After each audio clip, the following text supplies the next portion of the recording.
So today we're speaking with Dr. Stuart Rayfield at Columbus State University in Columbus, Georgia, and she runs their servant leadership program there at Columbus State. Good morning, Dr. Rayfield. How are you? I'm doing well. How are you?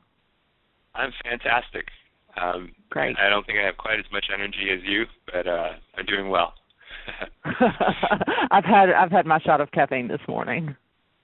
Well, thanks so much for taking the time to speak with me. As you know, I just wanted to ask you a little bit about the servant leadership program there at Columbus State and some of the things that you've noticed on your campus as a result of the program. So if we could start off, maybe if you could just tell me a little bit about the servant leadership program, maybe how it got started and what are some of the major things that you're looking to do there on campus.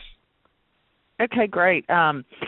The Servant Leadership Program here at CSU is a 4-year comprehensive leadership development program, and it's based in the classroom, which is a little different than typical college leadership development programs.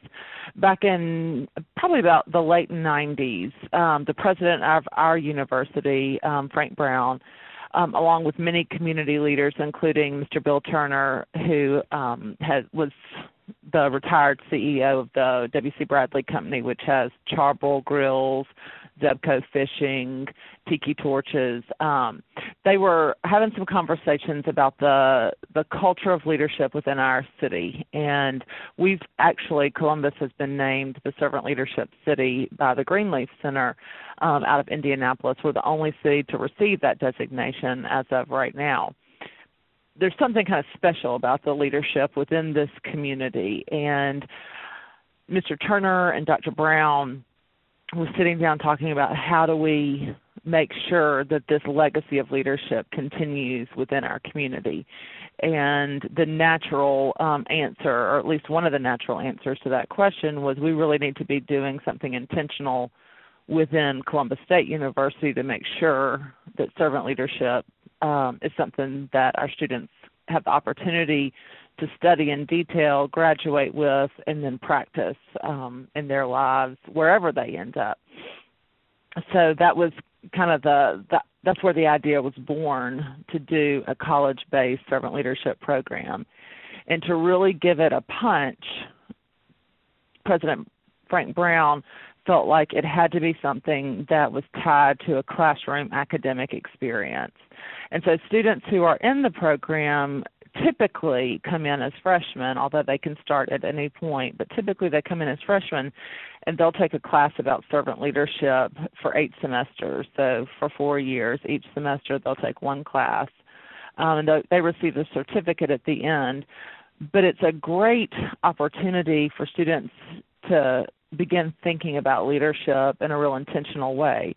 And the way that the movies portray leadership, the news that we see on TV nightly, really shows a power-based model of leadership. And I think the generation who is in college right now, they're looking for something different. They, in many ways, are rejecting this power-based model and want something that gives them meaning and purpose.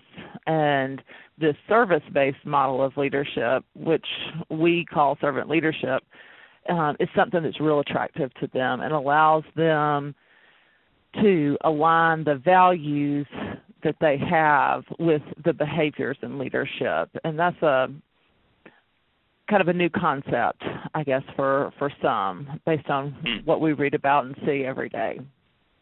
So that's kind of an overview of the program and what the thinking was behind creating such a program. And it's actually grown. I mean, I'm the director of the undergraduate program in servant leadership, but we now have a master's program in organizational leadership that has a servant leadership track, which has been wildly popular. I think surprising to some, but it's been very popular here at the university.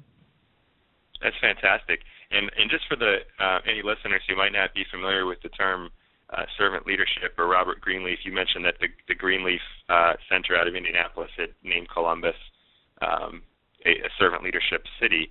For those who are unfamiliar with that term, servant leadership and Robert Greenleaf is kind of the grandfather, if you will, of the idea of servant leadership, which is just the idea of you had mentioned the power model of leadership, and as I understand it, servant leadership is just turning that kind of pyramid idea of leadership upside down, and the idea that if you want to be a really effective leader, you have to base everything that you do off of how it's going to serve your people and the community around you, which is exactly what we aspire to do with the Ultimate Leaders e-zine and blog. So that's why I really like talking with people who apply servant leadership, because I think it fits perfectly in with what we try to do. So did that sound pretty accurate as far as how you understand Robert Greenleaf and the Greenleaf Center for Servant Leadership and that relationship there? Or did I botch it? Absolutely. No, you got it. There's that focus on the follower, but one of the things that I talk about with my students and anybody else who's willing to listen is servant leadership. The term was coined by Greenleaf. Of course, people have been practicing it probably since the beginning of time.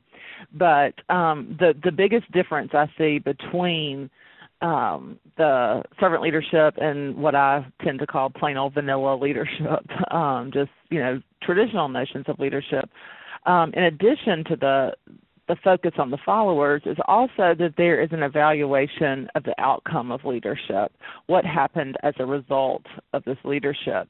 And that's a question that usually goes unanswered or unqualified when you're talking about traditional notions of leadership, because they tend to think about what are the characteristics of the leader, what are the behaviors of the leader, leaving out the follower and the outcome. And Greenleaf says part of his definition is a best test.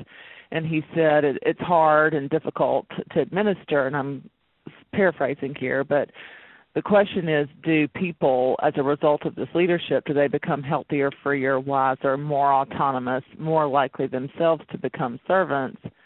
And with the least privileged in society, will they benefit or at least not be further deprived? And so when we think about effective leaders throughout history, there are a lot of them who can answer yes to that question. They did help people to become healthier, freer, wiser, more autonomous, but there are a lot of them who we hold up high as effective leaders who, in fact, did not help people to become healthier, freer, wiser, and more autonomous. So that focus on the followers and on the outcome of leadership is really what I think separates servant leadership from traditional concepts of leadership.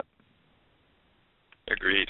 Yeah, and I think the results are pretty evident when we think of people in that way, and how can we help them grow as human beings versus just thinking of them as commodities. I know a lot of companies that operate in that way, and they have incredibly engaged employees, and I would imagine that there's a likely increase in student engagement as well as more students adopt the servant leadership mentality. And so that was one of the things I wanted to ask you about is, if you have any examples that kind of come to mind of students on your campus that have been applying the principles of student leadership, whether they be student leaders with a title or without a title, it doesn't matter. If you saw any increase in student engagement in various campus activities as a result of students applying servant leadership, do you have any ideas that come to mind there? Sure. First, I guess I would start by saying is one of the things I think that's unique about our program is that it's an interdisciplinary program. And so students are music majors, communication, business, education, they're kind of all over the map. And so they've got their own interests outside of the servant leadership program. That's kind of a common interest for them. But beyond that, they're all over the place. And so I find that our students tend to become engaged quickly on campus. They try to find a niche, a place where they can use their gifts and talents, and a place where they find meaning and purpose. And that is where I think being in this program and having exposure to learning about themselves, learning what their gifts and talents are naturally, and finding, really sitting down and thinking intentionally about what their values are, allow them to find opportunities on campus and within our community, the Columbus community, to become engaged. And so you see some of our students who are doing volunteer work at Paws Humane, which is our humane society here in Columbus.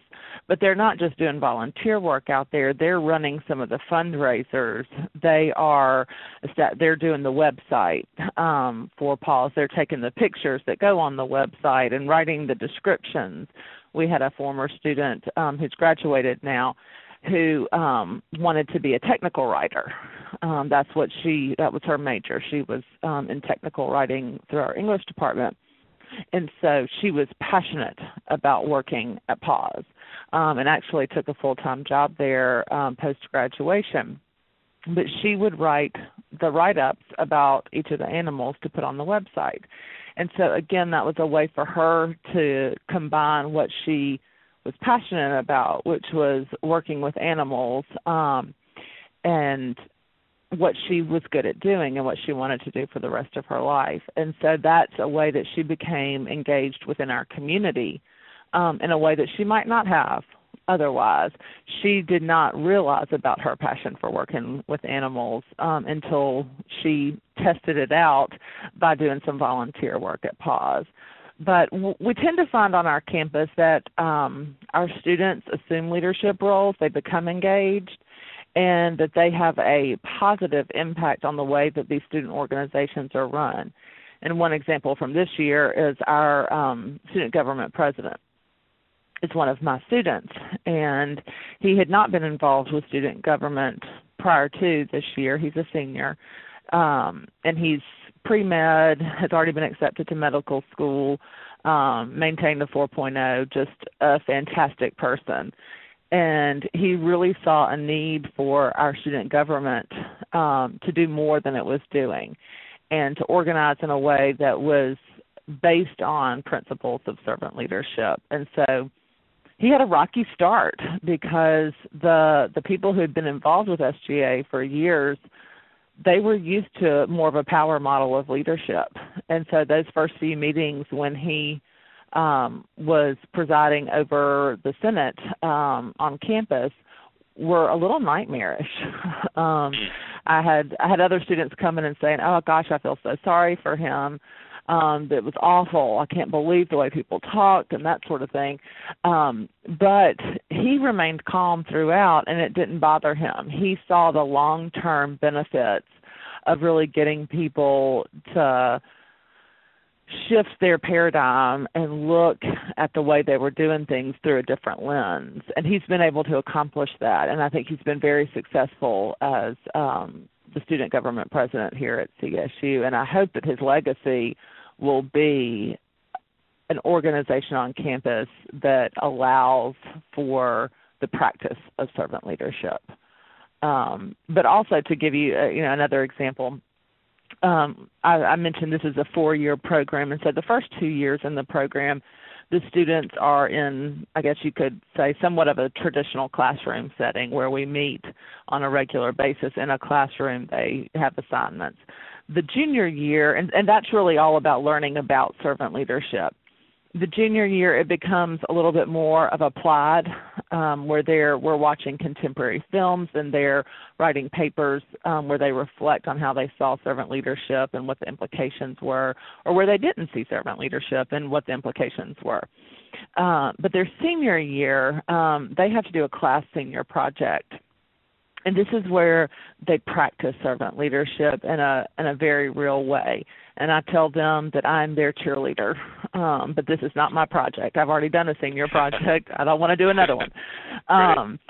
But part of the senior project that they have to identify a need in the community, do research on that need, find an agency in town that works with that need, work with that agency to develop a plan, raise all the funds, implement, and evaluate it. And it's really a little bit more than a year-long process.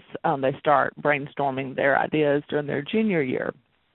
But I really step out of it at this point. Like I said, other than to maybe direct them to resources or encourage them, this is their project.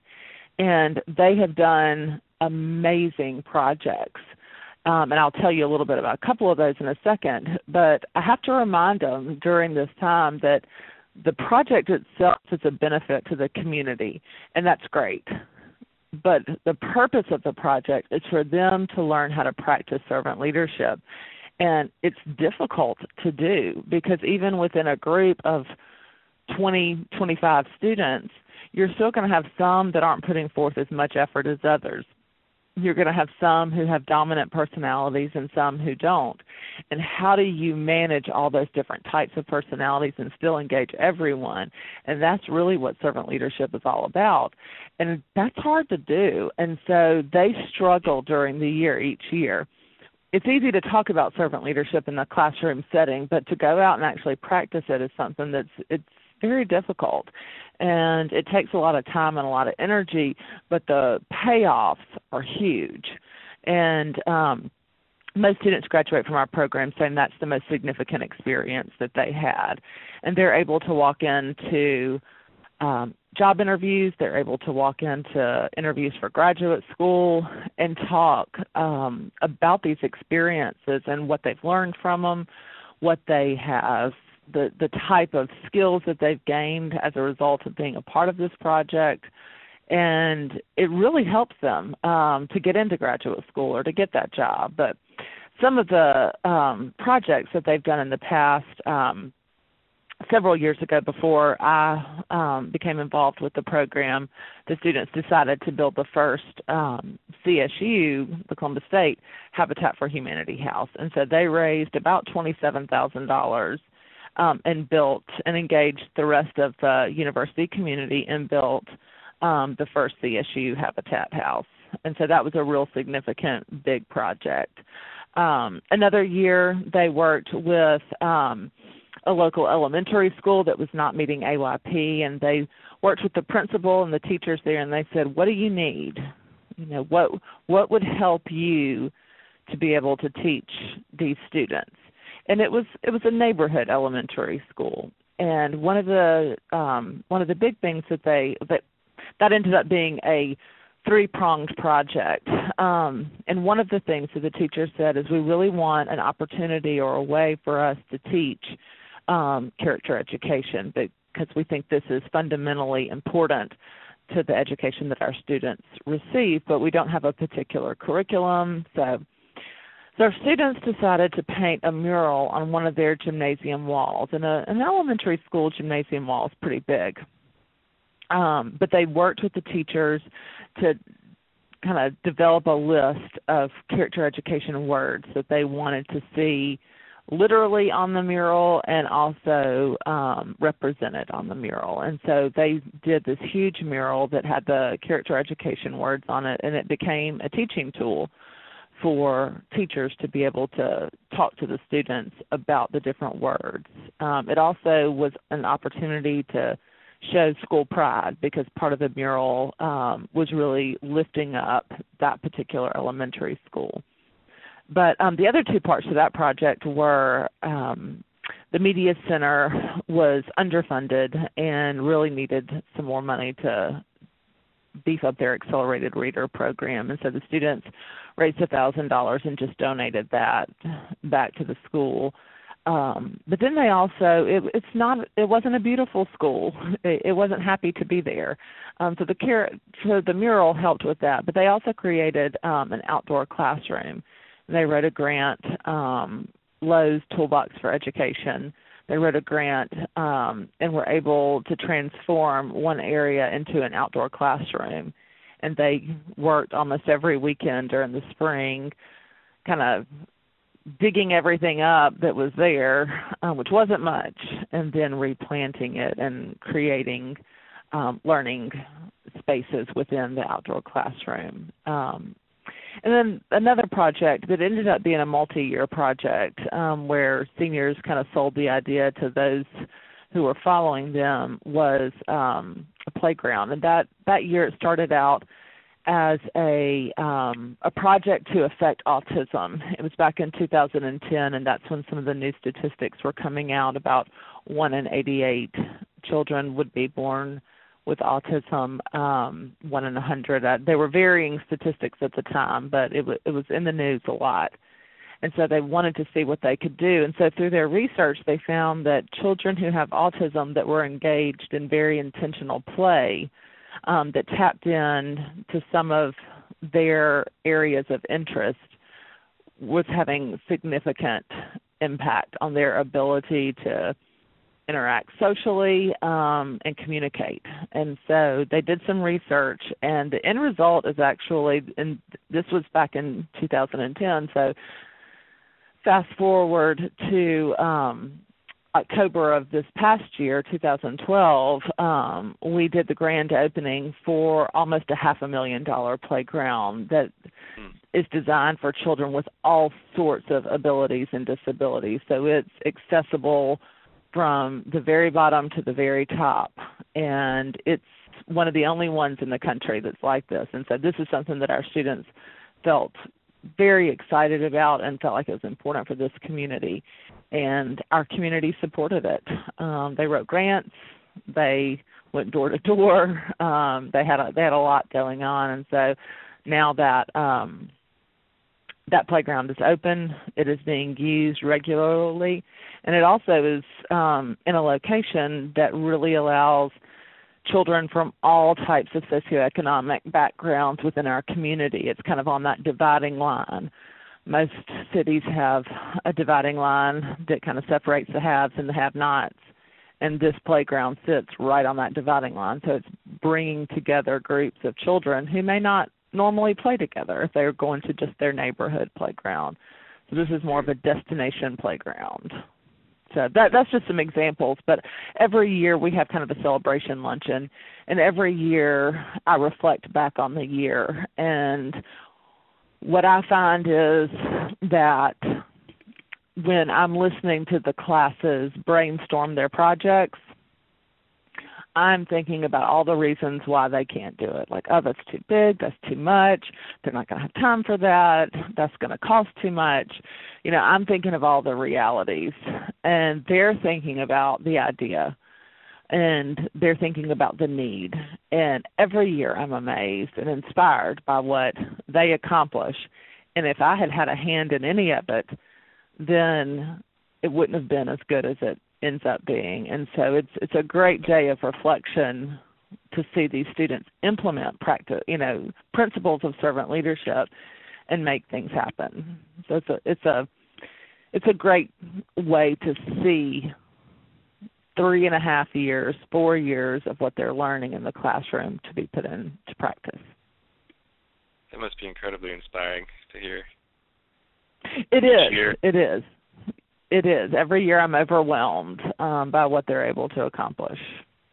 Well, I would like to ask you one more question before we sign off. We've got a couple minutes left here. I was curious, back when you were talking about the SGA president, and this is, there are some student leaders that I speak to, and I always like to have stories that I can share with them. And I'm curious if there's any specifics that you might share about some things that he started doing differently from the old power paradigm, anything that really stands out, that one that was a specific new idea or principle that he started applying, and two, how those principles started to gradually shift people's minds where they weren't so opposed to the idea and started getting on board and started leading to the success that he's having now. Right. Anything like that you might be able to share? I think there's probably one in particular that stands out to me, and I'm not as involved with his role as SGA president, but I see him and I hear other students talking about it, and I know him, obviously. But in the past, I believe that there has been a history of the SGA president kind of running the show, and the SGA president was really more of was a talking head as well as a figurehead. And I think one of the things that Ben has been able to do is he's really stopped talking, and he listens more than he talks. And this is true of him as just a person in general, is that he is one of those people who really listens. He listens to what's being said, how it's being said. He's also listening to what's not being said. And then he's able to ask powerful questions that allow those who are following him or those who are in SGA but not SGA president to come to some conclusions on their own. And so it's not a power-handed, you do this, I'll do this. It's really allowing people to figure out what it is that they want to do and what they're excited about so that they have a greater buy-in and ownership of SGA this year than maybe they've had in the past. And I haven't measured that in any significant way, but anecdotally, that's what I'm hearing, is that this has been a listening president who is doing his best to come in to listen to his constituents, which are the students at Columbus State, and really take action based on that. And I can give you one example because I'm in charge of graduation as well, as far as what happens during graduation and setting it up and all of that. And he came to me several weeks ago, and he said, I just need to sit down and talk to you for a few minutes about graduation. Do you have a second? And I said, absolutely, sit down. And he sat down and he said, I've had several students talk to me about graduation, and I'm hearing some themes. He said, first of all, we don't have a student who speaks at graduation. It's just administrators and, like a keynote person. And there has been a suggestion that perhaps we ought to include a student as part of the stage party and what is said. And he said the other thing is, there's some concern that, graduation is running long. And so he was able to listen to those and then come and sit down with me. And he had some really good ideas, some things that I hadn't thought of, some things that I don't think have been done in the past. And so we're running those through some faculty staff committees that are affiliated with graduation to maybe make some changes. But he wouldn't have known about those suggestions or those thought processes because he said, I've never been to graduation, so I can't, I'm not speaking from personal experience. He said, but I'm hearing these things. And so, again, I think it's a real demonstration of that humility to be able to stand back and listen and not feel like you have all the answers. And I think that that's really changed the way that the other folks who are involved with SGA, that he's modeling that behavior. And so it's changing the way that they're behaving as well and the actions they're taking. I just think that they're typically listening to each other a little bit more, and certainly more gets done when you are actively listening and then can appropriately respond. That's a great example. Thank you very much for sharing that one. And Sure. Also thank you for taking the time to speak with me. It's been a pleasure, and I think there's been some great insights out of this dialogue. So thank you so much for taking the time to speak with me. Oh, it was my pleasure.